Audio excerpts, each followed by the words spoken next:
भारतीय संघ जय शहांच्या दबावापोटी पाकिस्तान विरोधात मैदानात उतरणार आहे. संजय राऊतांचा हल्लाबोल तर भारतीय संघालाही पाकशी खेळताना लाज वाटली पाहिजे, राऊतांची टिप्पणी.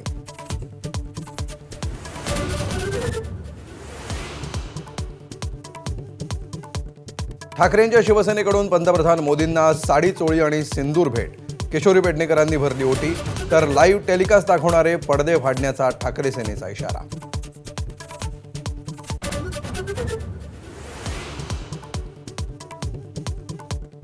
ऑपरेशन सिंदूरवेळी काँग्रेस पाकिस्तानी सैन्यासोबत होती. आसाममधून पंतप्रधान मोदींचा हल्लाबोल.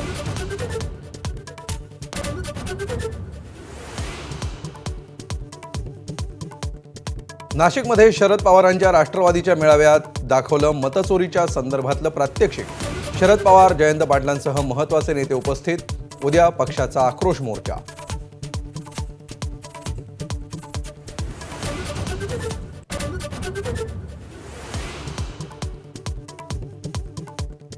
मनोहर पर्रीकर, ट्रॅफिक पाहण्यासाठी फिरायचे तसे तुम्हीही फिरा. पुणेकर महिलेची थेट अजित पवारांकडे तक्रार.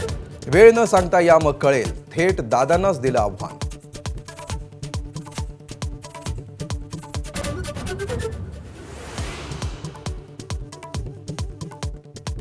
संतोष देशमुख हत्या प्रकरणात मोठ्या नेत्याची विकेट पडली. सुरेश धस यांचा नाव न घेता धनंजय मुंडेंना टोला. सहकार्यानं उद्योग केला म्हणून क्लीन बोल्ड झाले असाही निशाणा.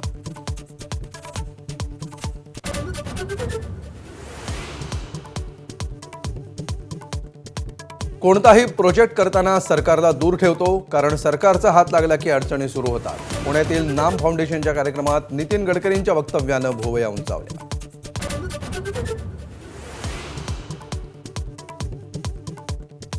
नाशिकमध्ये मराठा विद्याप्रसारक संस्थेच्या वार्षिक सभेत गोंधळ. संस्थेच्या खासगी विद्यापीठाच्या मुद्द्यावरून सत्ताधारी आणि विरोधकांमध्ये मतमतांतर असल्यामुळे मंचावर धक्काबुक्की.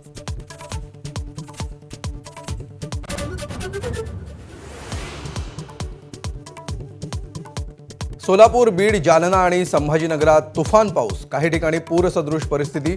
सोलापूरमध्ये नाल्याच्या प्रवाहात रिक्षाचालक गेला वाहून.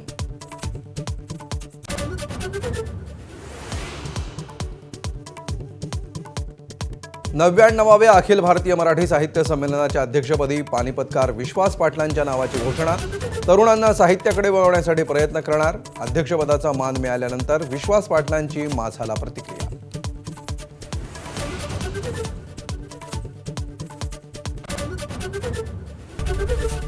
एबीपी माझा, उघडा डोळे बघा नीट.